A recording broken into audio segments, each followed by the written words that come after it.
छात्रों, online class में आपका स्वागत है। और आज हम चल रहे हैं स्टेम कोशिका के बारे में चर्चा करने।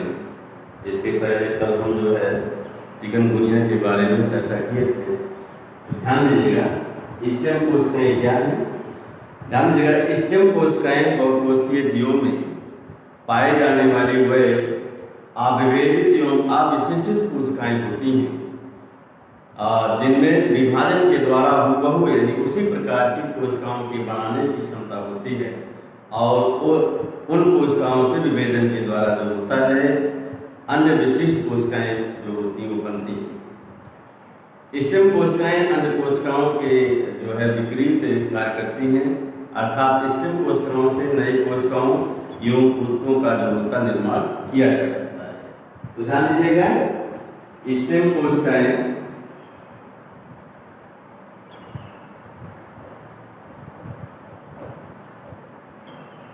स्टेम कोशिकाएं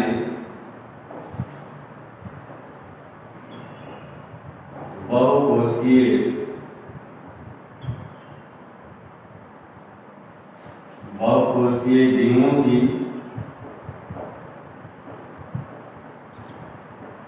वे अविभेदित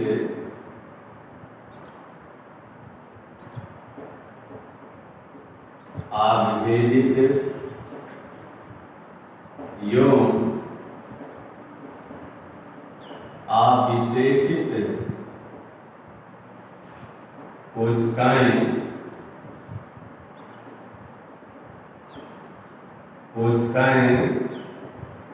अविशेषित कोशिकाएं होती हैं जिनमें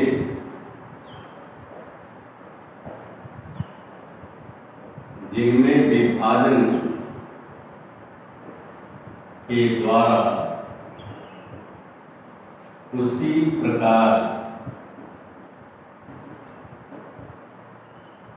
प्रकार मीन्स हूबहू कोशिकाओं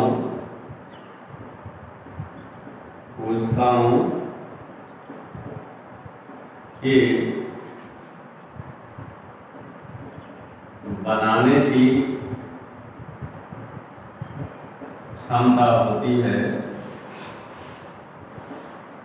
बनाने की क्षमता होती है तथा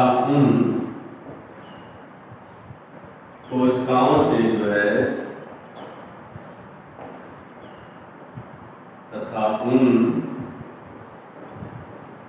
कोशिकाओं से विभेदन के द्वारा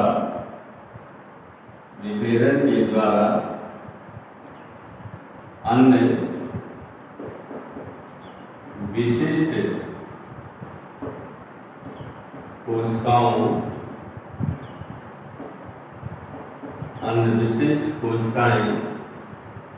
कोशिकाओं का निर्माण होता है या कह सकते हैं बनती हैं।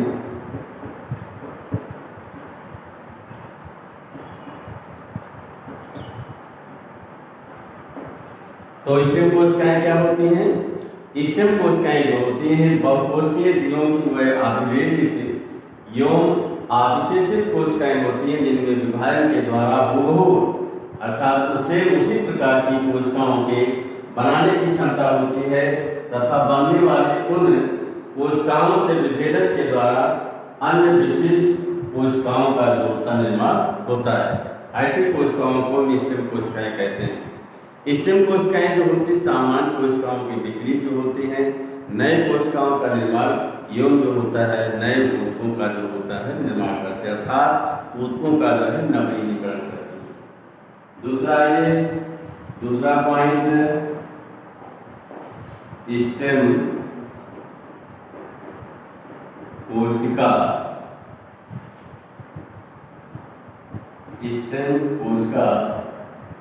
वंशक्रम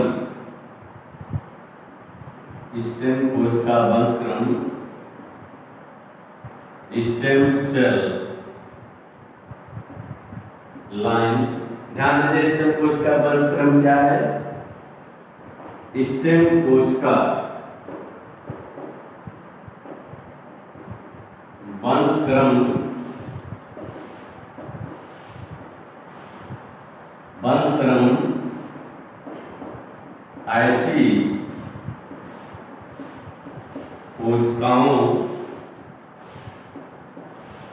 ऐसी कोशिकाओं का समूह है जो एक मूल स्टेम कोशिका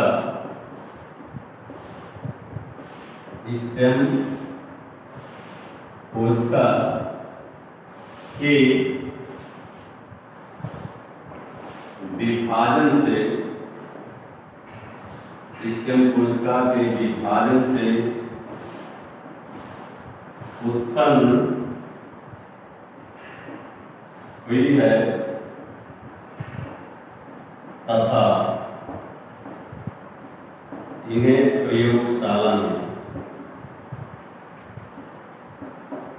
प्रयोगशाला में तैयार किया गया है।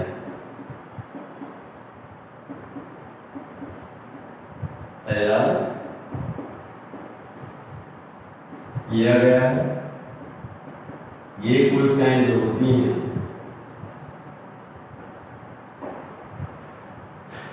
विभिन्न प्रकार के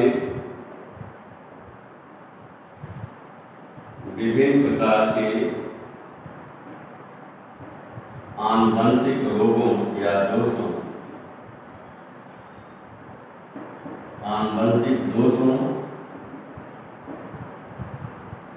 से मुक्त होती हैं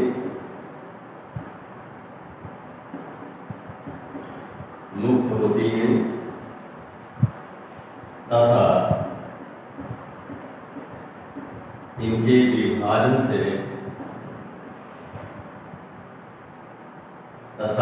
विभाजन से निरंतर जो है लगातार नई स्टेम कोशिकाएं बनती रहती हैं।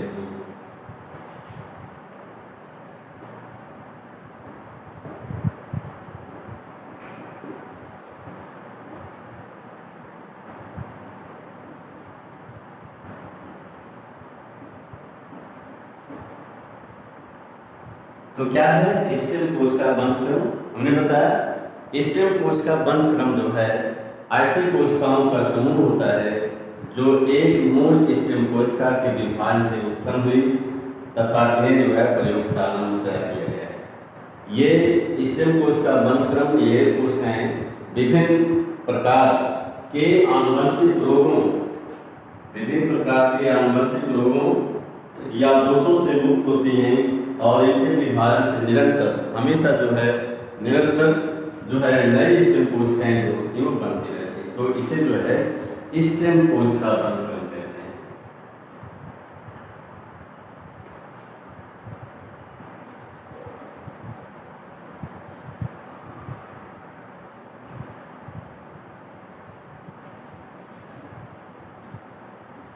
नेक्स्ट आइए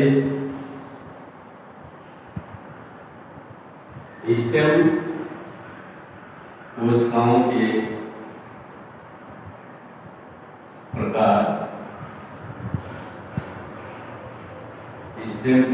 के प्रकार। Types of stem cells. तो ध्यान दीजिएगा स्टेम कोशिकाएं के 3 प्रकार की होती हैं। कितने प्रकार की? 3 प्रकार की। नंबर 1 जो है वयस्क स्टेम कोशिकाएं।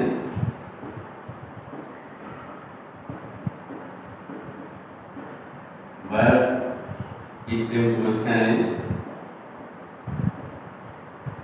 एडल्ट स्टेम सेल्स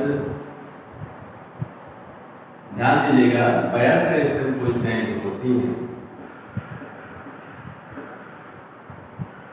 वयस्क स्टेम सेल्स या कह सकते हैं स्टेम कोशिकाएं जन्म के बाद जो है, जन्म के बाद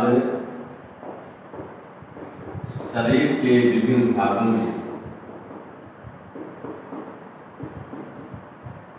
शरीर के विभिन्न भागों में अर्थात हमारे शरीर के विभिन्न भागों में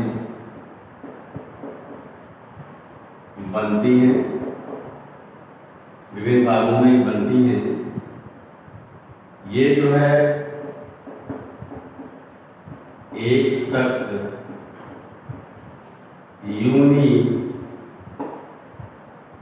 यूनिपोटेंट होती हैं, यूनिपोटेंट होती हैं तथा विभेदित होकर जो है, विभेदित होकर एक या एक से अधिक, एक या एक से अधिक प्रकार की पुत्री कोशिकाएं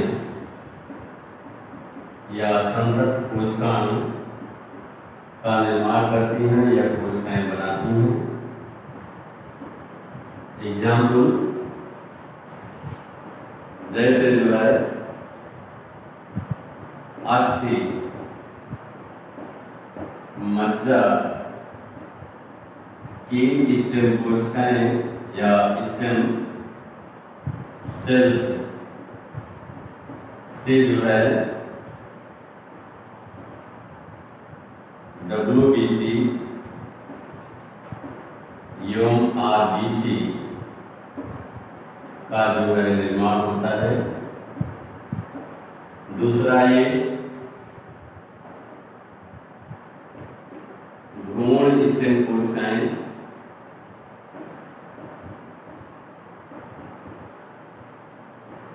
भ्रूण स्टेम कोशिकाएं, भ्रूण स्टेम कोशिकाएं या भ्रूणीय लिख सकते हैं, एम्ब्रियोनल स्टेम सेल्स। तो ध्यान दीजिएगा, ये कोशिकाएं जो होती हैं, ये कोशिकाएं भ्रूणीय अवस्था में जो है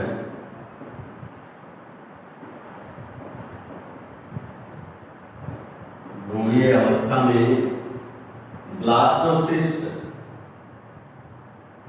ब्लास्टुला अवस्था में या ब्लास्टोसिस्ट के भीतरी कोशिका पिंड, भीतरी कोशिका पिंड इनर सेल मास में बनती है।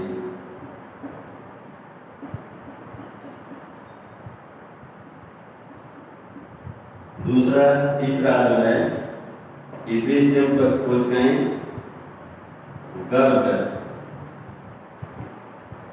स्टेम कोशिकाएं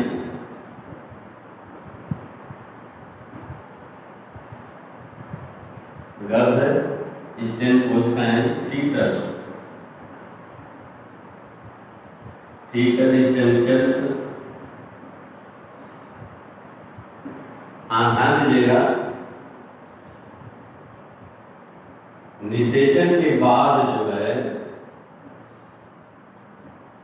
मैं आपको पहले बताया था, निषेचन के बाद 8वें माह तक, 9वें माह से पहले भ्रूण के विकास की क्रिया को जो भ्रूण कहा जाता है, और 9वें माह माह से लेकर 9वें माह से लेकर जन्म तक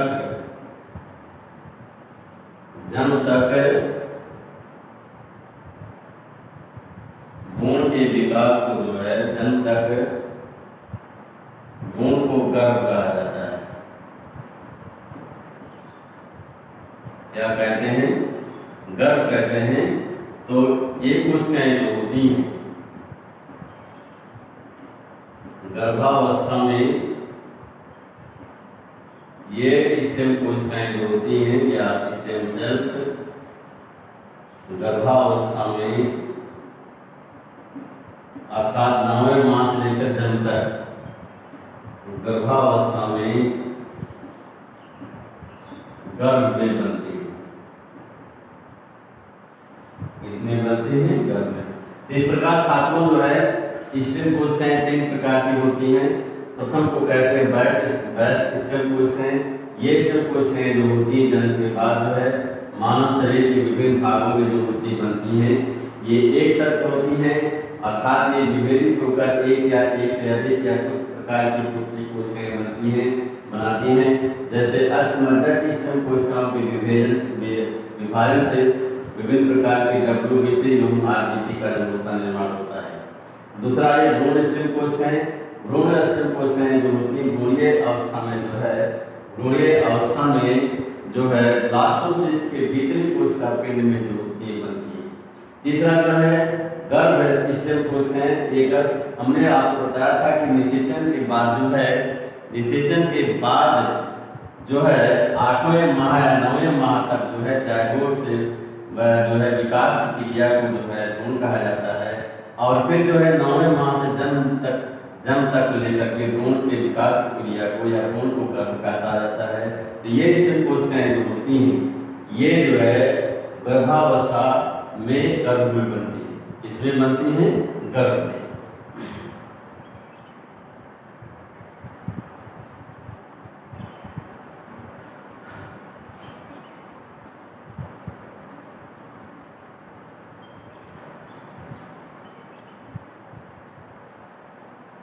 नेक्स्ट आइए स्टेम कोश का उपचार। स्टेम कोश का उपचार क्या है? स्टेम कोशिका उपचार। Stem cell therapy. Stem cell therapy क्या है? ध्यान दीजिएगा, स्टेम कोशिका जो है स्टेम सेल थेरेपी में स्टेम सेल या स्टेम कोशिका की उपयोग या प्रयोग के द्वारा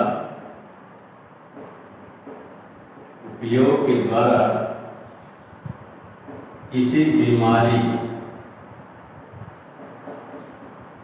बीमारी या दशा को रोका जाता है या उसे ठीक किया जाता है या उसे ठीक किया जाता है। ध्यान दीजिएगा, स्टेम सेल जो है थेरेपी या स्टेम कोश का उपचार वो जो है वो पुनर्जननी औषध को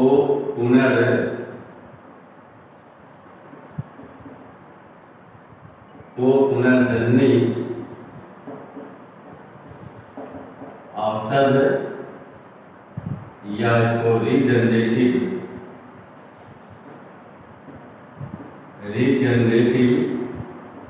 मेडिसिन कहा जाता है। रिजनरेटिव मेडिसिन कहते हैं।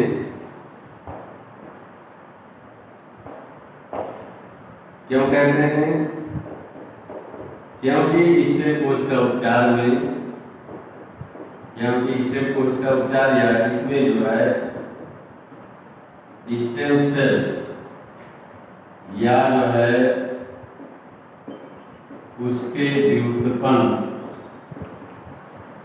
के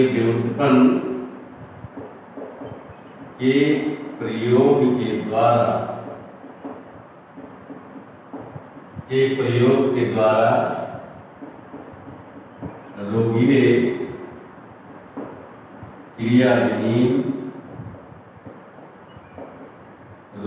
क्रियाविहीन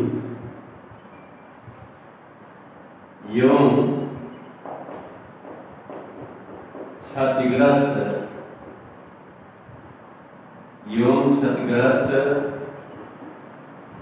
ऊतकों की क्षतिपूर्ति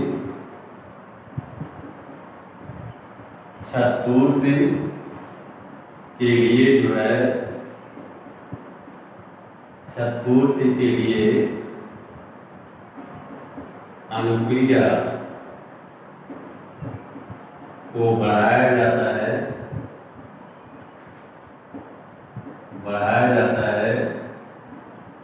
अर्थात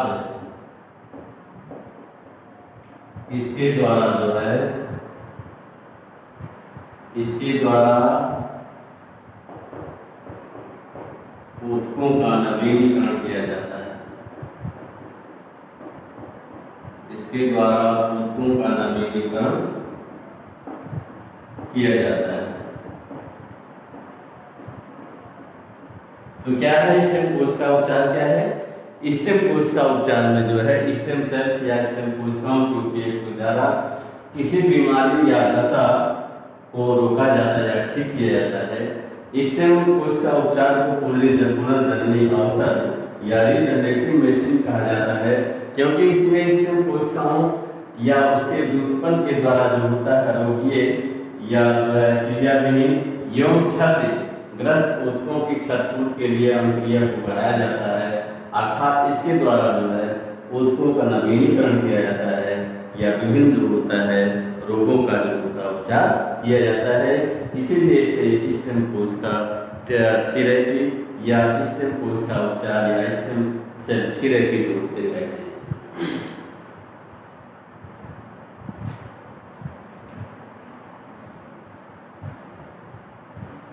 आइए स्टेम कोशिकाएं कहाँ से प्राप्त की जाती हैं, इनके सोर्स क्या हैं? स्टेम कोशिकाओं के स्रोत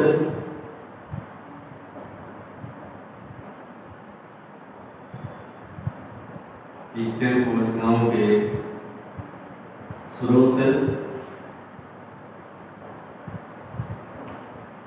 सोर्सेस ऑफ स्टेम सेल्स, ध्यान दीजिएगा। और इनके जो है स्टेम कोशिकाओं को प्राप्त करने के लिए कई स्रोत हैं। नंबर 1 जो है प्रारंभिक भ्रूण अर्ली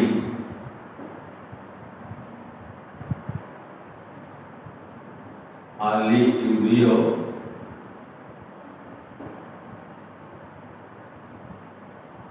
दूसरा जो है गर्भ फीटस। तीसरा जो है गर्भनाल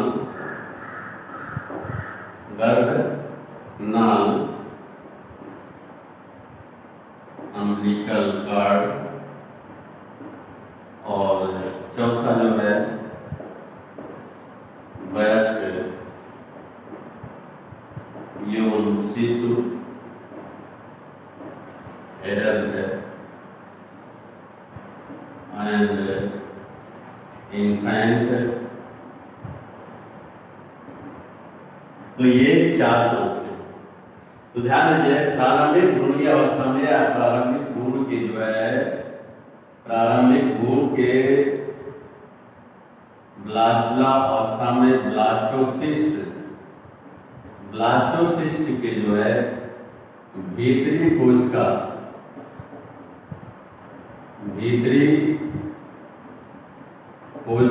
पिंड इनर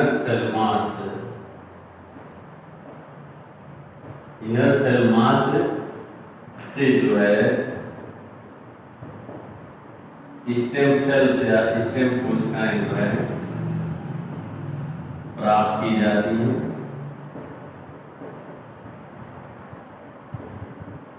दूसरा ये गर्भ, ध्यान दीजिएगा, गर्भपात के बाद होता है,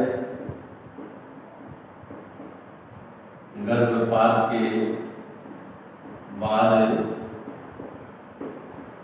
गर्भ से स्टेम सेल्स या स्टेम कोशिकाएं प्राप्त की जाती हैं।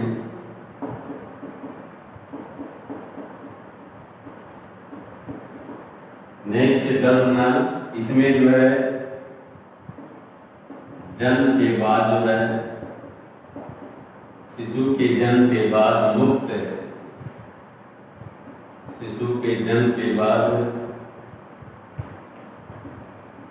मुक्त गर्भनाल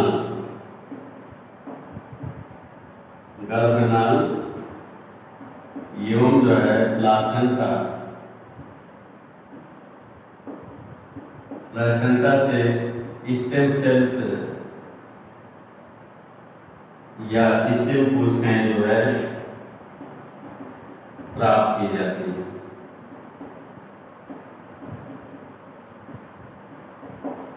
नेक्स्ट आइए वयस्क एवं शिशु, इसमें जो है वयस्क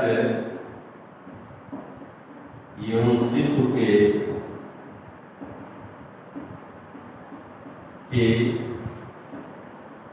रुधिर कोशिकाओं एवं जो है अस्थिमज्जा या बोन मैरो लिख सकते हैं,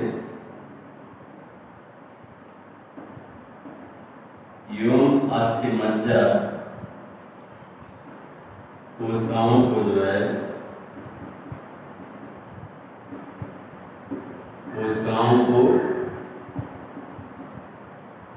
स्टेम सेल के रूप में उपयोग किया जाता है।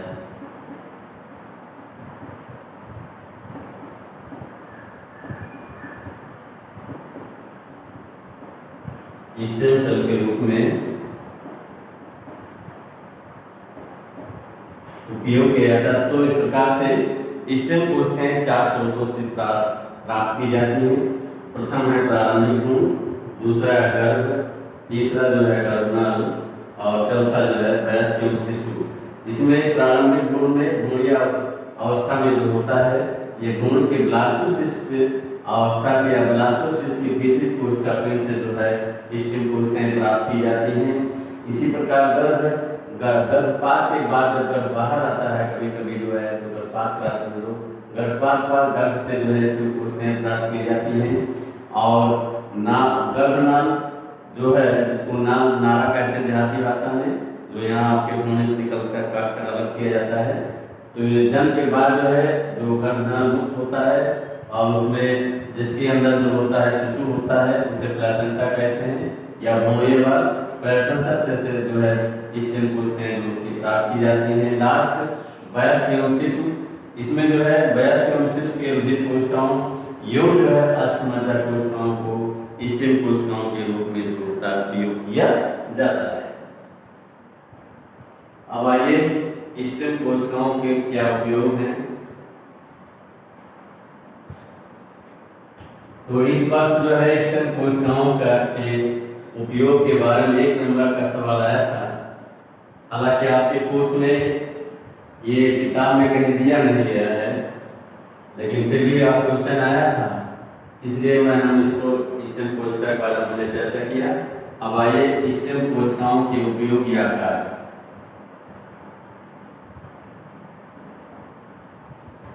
स्टेम कोशिकाओं का उपयोग यूजेज ऑफ स्टेम सेल्स। आप ध्यान देगा, इससे जो है इसका उपयोग निम्न प्रकार का या महत्व निम्न है। नंबर 1, त्वचा निरूपण, जिसको हम लोग जो है प्लास्टिक सर्जरी करते हैं, स्किन ग्राफ्टिंग। दूसरा जो है कार्निया प्रत्यारोपण, कार्निया ट्रांसप्लांट। दूसरा जो है दूसरे कहते हैं जो है ऊतक एवं अंग प्रत्यारोपण।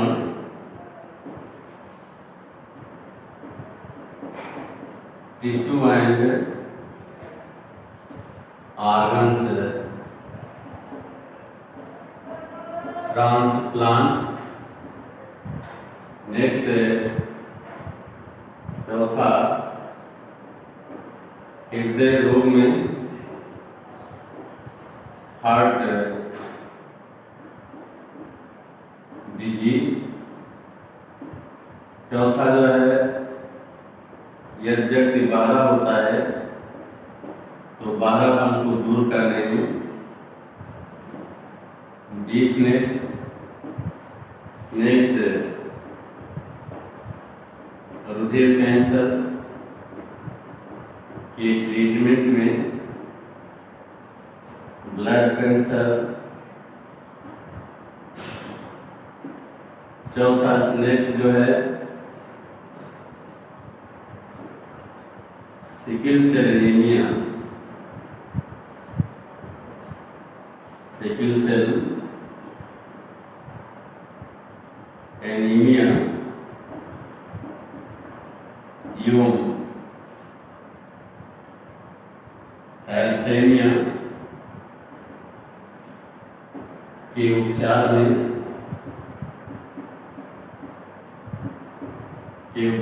नेक्स्ट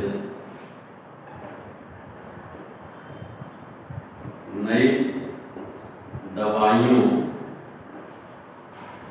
के परीक्षण में इंटेस्टिंग ऑफ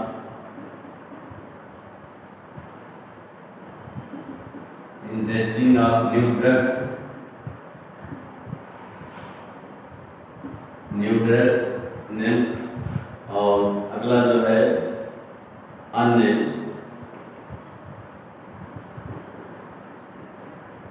संभावित उपयोग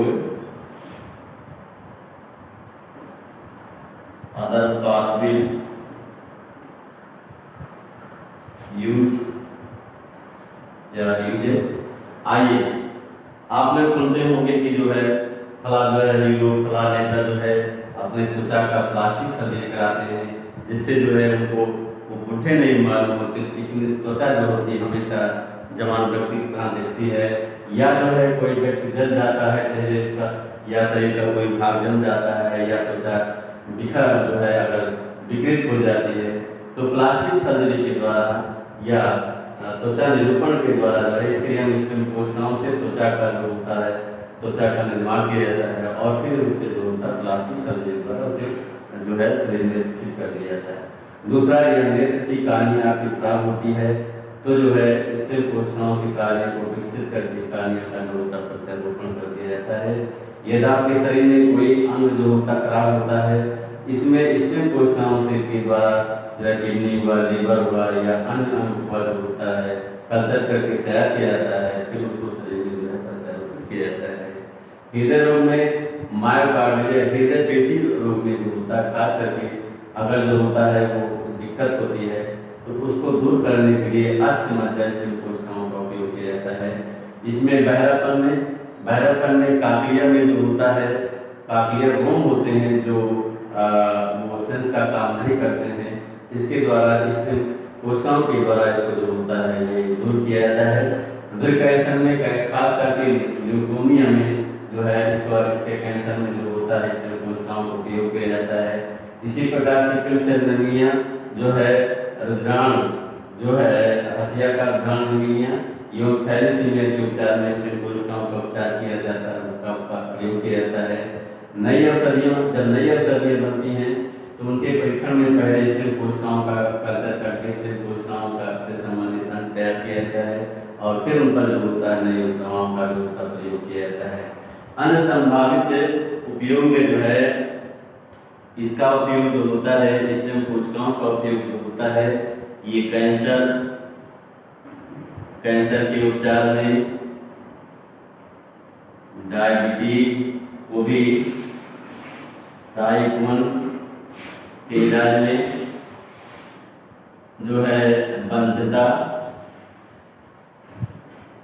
स्टेरिलिटी इसको कहते हैं, जिसको बांझपन कहा जाता है, बांझपन को दूर करने में।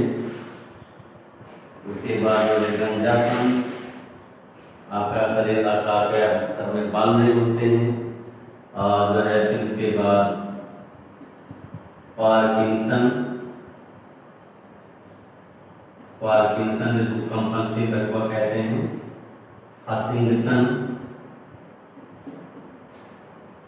हंटिंगटन रोग, पेशी विकार, मांसपेशियों के रोग, पेशी विकार,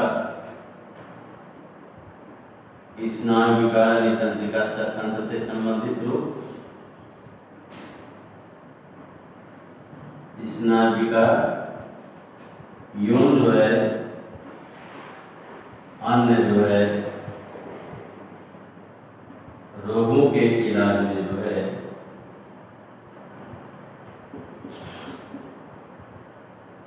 स्टेम कोशिकाओं का जो उपयोग किया जाता है। तो इस प्रकार से जो है स्टेम कोशिकाओं का जो है ये इतना उपयोग है। त्वचा निरूपण, कार्निया प्रत्यारोपण, अंग प्रत्यारोपण, हृदय रोग, बहरापन, रुधिर कैंसर, सिकल सेल एनीमिया और थैलेसीमिया के उपचार में, नई दवाओं के परीक्षण में, अन्य संभावित रोगों में जो है रुधिर कैंसर में भी बताया, कैंसर, डायबिटीज और भी डायबिटीज में टाइप 1, बंधता, गंजापन, पार्किंसन रोग, हंटिंगटन रोग, पेशी संबंधित रोग, स्नायु मतलब तंत्रिका संबंधित रोग एवं अन्य रोगों के इलाज में जो होता है स्टेम कोशिकाओं का उपयोग किया जाता है। छात्रों, हम ऑनलाइन क्लास यहाँ पर समाप्त करते हैं, इसके आगे कल चर्चा करेंगे।